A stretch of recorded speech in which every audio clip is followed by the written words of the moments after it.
6. ബോധങ്ങൾ പോകും പാളങ്ങൾ. മൺമറഞ്ഞ ജനപഥങ്ങളുടെ പാലങ്ങളും കൊടികൾ ചീന്തിയടിഞ്ഞ കൊടുങ്കാറ്റുകളുടെ സംസ്കാരപ്പറമ്പുകളും പിന്നിട്ട് ശിവബോധം ചൂളം കുത്തി പാഞ്ഞു വരുന്നു. നെഞ്ചിലമർന്ന നൂറ്റാണ്ടുകളെ മുഴുവൻ വെളിച്ചം നഗ്നമാക്കി പ്രദർശിപ്പിക്കുന്നു. അതീത ചരിത്ര സ്റ്റേഷനുകൾ താണ്ടി അന്ന് ദേവസി ഗൗഡദേശത്ത് ജനിച്ചു. അച്ഛൻ കാലുകൾ നിവർത്തി നീട്ടി കോലായയിൽ തൂണും ചാരിയിരുന്നു മുറുക്കി. കാതുകളിൽ സ്വർണക്കടുക്കൻ, അല്പം മുഷിഞ്ഞുലഞ്ഞ കുത്തിയുടുപ്പ്, വായിൽ നിറച്ചു താമ്പൂലം, വൃത്തികെട്ട കുടവയറ്, ആവശ്യത്തിനും അനാവശ്യത്തിനും വളിവിടുന്ന ധാർഷ്ട്യം. അകത്ത് ഗർഭിണി വേദന കൊണ്ടു ഞെരിഞ്ഞു. വയറ്റാട്ടി ഭയന്നു. തല തിരിഞ്ഞാണത്രേ പുതുസന്താനക്കിടപ്പ്. അവൾ കീഴാർനെല്ലി ചതച്ച് ഗർഭിണിയെ സമൂലം ഒഴിഞ്ഞു. സമസ്ത പ്രാർത്ഥനകളും ഉരുവിട്ടു. തേൾകുത്തിയ കുരങ്ങിനെ തിന്ന് ആർത്തമായ ഒരു വിലാപത്തോടൊപ്പം പരപീഡന ജന്മം പുലർന്നു. ആരോ കലപില ശബ്ദത്തിൽ പറഞ്ഞു, ആണ്. ജ്യോതിഷ പണ്ഡിതനോട് അച്ഛൻ കണ്ണുകൊണ്ട് ചോദിക്കുന്നു, എങ്ങനെ? അയാൾ പറഞ്ഞു, തിരുവാതിര, മിഥുനം, 6 വർഷം ബാലാരിഷ്ടത, പിന്നെ ഗംഭീരം. അച്ഛൻ അത് കേട്ടാൽ മതി. അയാൾ ഒരു തികഞ്ഞ വിഡ്ഢിയായിരുന്നു, സമ്പന്നനും. വിഡ്ഢിത്തത്തിൽ അമ്മയും മോശമല്ല. സർപ്പപൂജ നടത്തി. അതുകൊണ്ടാണ് ആയില്യത്തിൽ സുമജാതകം വന്നത്. അവളുടെ അച്ഛൻ എപ്പോഴും പറഞ്ഞു, അഭിരാമിക്ക് അതുകൊണ്ടാണ് ഗണപതിയെ ഭർത്താവായി കിട്ടിയതത്രേ. ശരിയാകാം. ആരറിഞ്ഞു? ആയില്യം ആണുങ്ങൾക്ക് ആണല്ലോ. ഗണപതിയുടെ മുറ്റത്ത് വൈക്കോലിൽ നെയ്തുറപ്പിച്ച നെൽവട്ടികൾ. വീടിന് ദർശനം കിഴക്കോട്ട്. കന്നിരാശിയിൽ മീൻ നിറഞ്ഞ കുളം, കടവ്. 6 വർഷം നീന്തിക്കടന്നത് ചന്ദ്രശേഖരൻ അറിഞ്ഞതേയില്ല. 7 തികഞ്ഞു. അവൻ അച്ഛൻ്റെ സ്വർണ വ്യാപാരത്തിന് പുതിയ അർത്ഥങ്ങൾ കണ്ടു തുടങ്ങി. 8 കമ്മലുകളുടെ വില പഠിച്ചു. 16 തികയും മുൻപേ അച്ഛൻ്റെ ശേഖരത്തിൽ നിന്നും പാദസരങ്ങളും അലുക്കുകളും കാണാതായി തുടങ്ങി. അരഞ്ഞാണം ചുറ്റിയ ചുവടുകൾ ചന്ദ്രശേഖരനോടൊത്ത് നൃത്തമാടി. പാരമ്പര്യ പഴമ പോലെ അമ്പലക്കുളത്തിൻ്റെ തെക്കുവശത്തുള്ള കാഞ്ഞിരം അവന് വിലാസകേന്ദ്രമായി. ഇലതിങ്ങിയ ഒളിവിൽ അവൻ ഇരുന്നു. രത്നകുമാരിയെ നോക്കി. കണ്ടു. ഇഷ്ടപ്പെട്ടു. കഷ്ടം, രത്നകുമാരി മാത്രം കീഴെ അമർന്നില്ല. സമാധാനത്തിനു വേണ്ടി മഹായുദ്ധം തുടർന്നു. തണൽത്തടങ്ങളിലും അമ്പലമുറ്റത്തും ഉത്സവകാലങ്ങളിലുമൊക്കെ ഒളിപ്പോർ വളർന്നു. അവസാനം അവൾ പറഞ്ഞു, ചന്ദ്ര, ഞാൻ ഗർഭിണിയാണ്. വാക്കു പാലിക്കൂ. എന്തു വാക്ക്? അവൻ ചിരിച്ചു. തിരസ്കാരങ്ങളുടെ പല്ലുകൾ പൂണ്ട പൂർണ്ണ വിചാരങ്ങളുടെ കഴുത്തു നീളുന്ന മൃഗബോധങ്ങൾ. ദുഷ്ടക്കൂട്ടങ്ങളുടെ പ്രഹരം ഭയന്ന് പൂജാരിയുടെ ശബ്ദം ചിലമ്പി നേർത്തു. ശാരദാമണിയുടെ ചിരി ഓർമ്മയിൽ ഉയർന്നു വരാത്തവണ്ണം തട്ടിയമർത്തി. ഗണപതി ചിരിച്ച് അരികിൽ നിൽക്കെ നാട്ടുകൂട്ടം വിധി പറഞ്ഞു. ഗണപതിയുടെ സ്വത്തിൽ മോഹിച്ച് പൂജാരിയുടെ മകൾ നുണ പറയുന്നു. മരിച്ചിട്ടും തീരാത്ത സങ്കടം പോലെ അമ്പലത്തിന് തെക്കുവശം കാഞ്ഞിരത്തിൽ അവൾ തൂങ്ങിയാടുന്ന വാർത്ത ചന്ദ്രശേഖരനെ ഉലച്ചതേയില്ല. അവൻ ആരോഗ്യവാനായിരുന്നു. മുറുക്കാൻ നീട്ടിത്തുപ്പി ഗണപതി വാർത്തകൾ മനസ്സിൽ നിന്നു തിരസ്കരിച്ചു. അയാൾ പരിചയസമ്പന്നനായിരുന്നു. അഭിരാമി സദ്യ ഒരുക്കുമ്പോൾ വേലക്കാരികളെ ശകാരിച്ചു ശബ്ദമുണ്ടാക്കി. അവളുടെ പൊളിവ്യതകൾ അപ്പാടെ വൃത്തികെട്ട ശബ്ദങ്ങളിൽ മുങ്ങി മരിച്ചു. അവൾക്ക് എല്ലാം പരിചയമായിരുന്നു. ആഘോഷങ്ങളുടെ ആർപ്പുവിളികൾക്കിടയിൽ ചന്ദ്രശേഖരനും അതൊക്കെ മറന്നു. മറവി പുണ്യമാണെന്നു കണ്ട് പിന്നീട് ഓർമ്മകൾ അറ്റവൻ എന്നും വിലപിച്ചു. കുട്ടികൾ പിറക്കാതെ ആയപ്പോൾ കടുപ്പത്തിൽ രത്നത്തെ ഓർത്തു. നമ്മൾ ചിലപ്പോൾ ചായ കുടിക്കും പോലെ. അച്ഛനമ്മമാരുടെ പരമ്പരയിൽപ്പെട്ട സ്വത്തുക്കളെ ഓർത്തു സങ്കടപ്പെട്ടു. വെളിവിന് അങ്ങനെയും വരാം, വെറും സങ്കടം വരും പോലെ. അവസാനം ഒറ്റയ്ക്കായ കാലം സ്വർണ്ണ നാണ്യങ്ങൾ അമ്പലത്തിന് കാണിക്ക വെക്കേണ്ടി വന്നു. കൽക്കെട്ടുകൾക്ക് ഇടയിൽ കിടക്കുമ്പോൾ ദേവസി എല്ലാം കാണുന്നു. അവൻ ഇങ്ങനെ പ്രാർത്ഥിക്കുന്നു: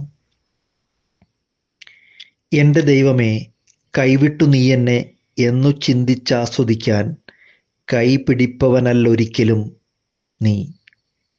എൻ്റെ ദൈവമേ, കൈ പിടിച്ചുയർത്താൻ നീ വരുമെന്നാശ്വസിക്കാൻ കൈപിടിപ്പവനല്ലൊരിക്കലും നീ. ഇതാണ് ഞാൻ എത്തിച്ചേർന്ന ജീവിതം. ഇതാണ് ജന്മകർമ്മ പരിശിഷ്ടം. കൈ പിടിക്കാനും കൈ വിട്ടിടാനും നീ വരില്ലൊരിക്കലും. ജീവിതം ഏകാന്തമാം. ചിതയുടെ മുകളിൽ ചൂടുകൊള്ളുമ്പോൾ ചന്ദ്രശേഖരനും എല്ലാം മനസ്സിലായി. ആത്മാവിൻ്റെ നഗ്ന സൂക്തം മെനഞ്ഞ് അവൻ ചിന്തിക്കുന്നത് ഇപ്പോൾ എനിക്ക് ഇവിടെ ഇരുന്നു കേൾക്കാം.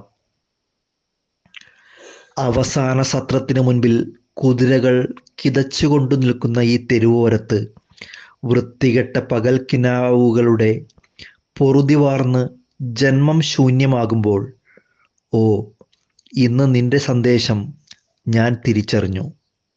നീ വരില്ല. വരേണ്ടതുണ്ടെങ്കിൽ നീ വരുമായിരുന്നു. പണ്ടേ വന്നെത്തിയിരിക്കുമായിരുന്നു.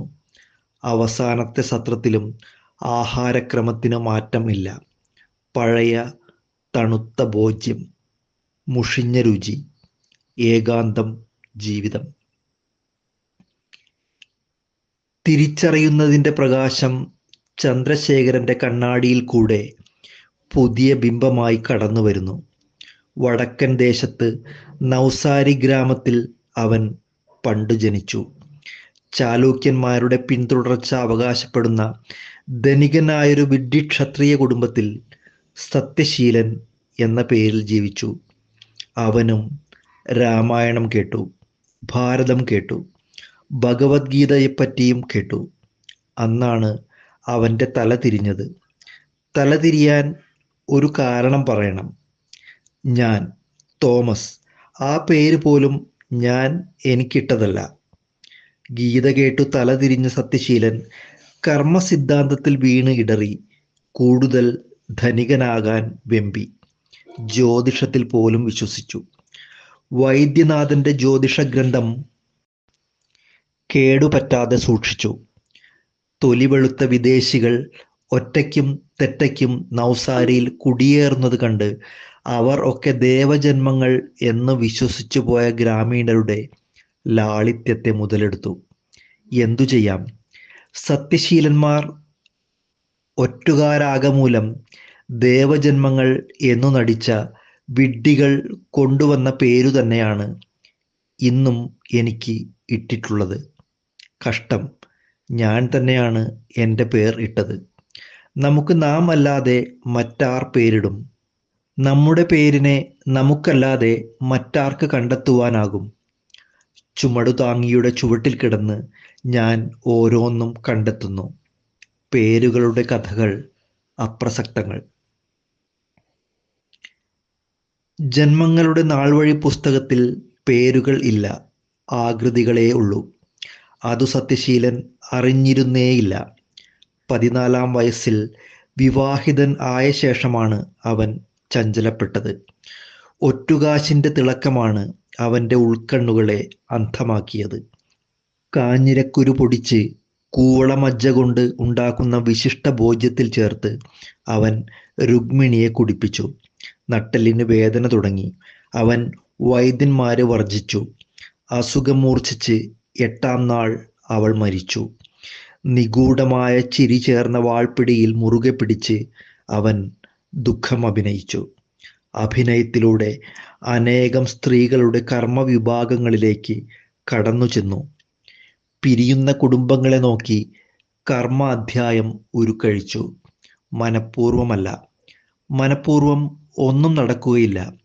ശുഭജാതകയായ അമ്മ അവനെ ഓർത്ത് തളരാത്ത ദിവസമില്ല. രോഹിണിയാണ് നക്ഷത്രം. കഷ്ടം. ഷഷ്ടിയാണല്ലോ തിഥി. 7 ശുക്രനും. അവൻ പെൺശാപങ്ങൾ നെയ്ത് അണിഞ്ഞു. ഉപജാപങ്ങളുടെയും ശാപങ്ങളുടെയും പിന്തുടർച്ചകളുടെ അർത്ഥമറിയാതെ എപ്പോഴും കർണന്റെ കഥ പറഞ്ഞു. പിന്നെ വയസ്സായി ദാനധർമ്മം തുടങ്ങി. നന്നായി ദാനം ചെയ്യാൻ പോലും അവൻ അറിയില്ലായിരുന്നു. മരിക്കുമ്പോൾ സ്വത്തുക്കൾ ബാക്കി. ഒറ്റുകാശിൻ്റെ വളം കൊണ്ടു വിളഞ്ഞ കൊയ്തു തീർക്കാൻ പറ്റാത്ത വയൽ. വയലിൽ വീണ ബൈബിൾ പോലെ ചന്ദ്രശേഖരന്റെ ജന്മം പുസ്തകം തുറന്നു. കൊയ്ത്തുപാടത്തുകൂടെ നടക്കുമ്പോൾ ചന്ദ്രശേഖരന് അതറിയില്ലായിരുന്നു. ദേവസിയും അതറിഞ്ഞിരുന്നേയില്ല. ആരും ഒന്നും അറിയുന്നില്ല. അറിയുന്നത് അറിയേണ്ടതിനെയല്ല. തൻ്റെ കാലു പതിയുന്ന മണ്ണിനെ സത്യശീലനും അറിഞ്ഞതേയില്ല. ചാലൂക്യന്മാർക്ക് മുൻപേ ഞാൻ ഉണ്ടായിരുന്നു. ഞാൻ ഏറെ പരിണമിച്ചിട്ടുണ്ടാകാം. ആകാം. പക്ഷേ പോലും. എന്നാൽ കഷ്ടം തുടങ്ങിയ വൃത്തികെട്ട കയ്യാലകൾക്കപ്പുറം വിധിച്ചതേ ഓരോരുത്തനും ചെയ്യുന്നുള്ളൂ. വിധിക്കപ്പെടാത്തത് എങ്ങനെ ചെയ്യാനാകും? എന്തു ചെയ്താൽ അത് വിധിക്കപ്പെടാത്തത് അല്ല എന്ന് നിർണയിക്കാനാകുമോ? അവിടെയാണ് കഴുതകൾ പാട്ടുപാടുന്നത്. മനുഷ്യൻ വിധിയോട് മല്ലിടുന്നത്. ദൈവരഹിതമായ ചരിത്രത്തിന് സമാന്തരമായി അനേകം ഏകാന്ത ജന്മങ്ങളെ നോക്കിക്കാണുന്നത്. ക്ഷുദ്രമായ ഇച്ഛാശക്തിയെ ഹൃദയ ദൗർബല്യം കൊണ്ട് തിരസ്കരിക്കുന്നത്. ചുമടുതാങ്ങികൾക്കടിയിൽ തകർന്നു കിടന്നുകൊണ്ട് വിലപിക്കുന്നത്. വിലാപം തിരിച്ചറിവിൽ എത്തുന്നു. വിഡ്ഢിത്തങ്ങളുടെ ആയുധപ്പുരകളിൽ ഏകാകികളായ പോരുകൾ എന്നെ കാത്തിരിക്കുന്നു. തിളങ്ങുന്ന എല്ലാ വരവുകൾക്കു താഴെയും ഞാനുണ്ട്. പച്ചക്കൊടിയും വീശി സ്റ്റേഷനിൽ ചൂളം വിളിക്ക് കാതോർത്തു നിൽക്കുന്നു.